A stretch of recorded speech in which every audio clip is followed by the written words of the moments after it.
তারপর হচ্ছে কোয়েশ্চেন ব্যাংকে যাওয়া উচিত। তুমি ফার্স্টে কোয়েশ্চেন ব্যাংকে যাও, অবভিয়াসলি হবে, বাট তোমার এখন এক একজনের এক্সপেকটেশন এক এক রকম থাকে। এখন যদি হচ্ছে ফার্স্টেই কোয়েশ্চেন ব্যাংক, আমি কোয়েশ্চেন ব্যাংকই পড়লাম, তাইলে হচ্ছে লাইক এক্সপেকটেশন হবে, বাট হচ্ছে একেবারে হাই লেভেল যাইতে পারবো না, যেটা হাই লেভেল রেজাল্ট হবে না, মিড রেঞ্জে আর কি মোটামুটি ভালো হবে, ওই এরকম থাকতে পারবো। আর তুমি যদি হাই লেভেল টাইপ রেজাল্ট করতে চাও, তাহলে অবভিয়াসলি তোমার রেগুলার থাকতে হবে।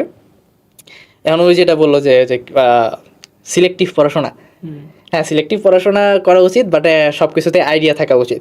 তুমি সব কিছুই তুমি কোনো সময় বা ভার্সিটিতে আমার মনে হয় না 100% সিলেবাস তুমি এক করে 100% প্রিপারেশন নিতে পারবা। সো তোমার সিলেক্ট করতে হবে কোন জিনিসটায় তোমার হচ্ছে ভালো প্রিপারেশন নিতে হবে, কোন জায়গাটা তুমি হচ্ছে একটু আইডিয়া নিলেই আর কি হয়ে যাবে।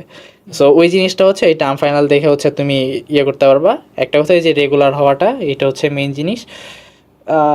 আমার মনে হয় এগুলোই আর কি মেইন জিনিসটা, এই রেগুলার থাকা, সিটিগুলার ঠিকমতো প্রিপারেশান নিয়ে দেওয়া, টার্ম ফাইনালের আগে আর কি টার্ম ফাইনালের কোয়েশনগুলো সলভ করা, এগুলো করলেই আমার মনে হয় আস্তে আস্তে ভালো হয়ে যাবে। আর ল্যাবের যেটা, ল্যাবে আমার মনে হয় মানে ল্যাবে অত বাস দেওয়ার ইয়াতে থাকে না। ল্যাবে যদি তুমি মোটামুটি রেগুলার থাকো, আমাদের ল্যাবের যে কোর্সগুলো ইফোর্ট দিলে আমার মনে হয় ভালো রেজাল্ট আসা সম্ভব।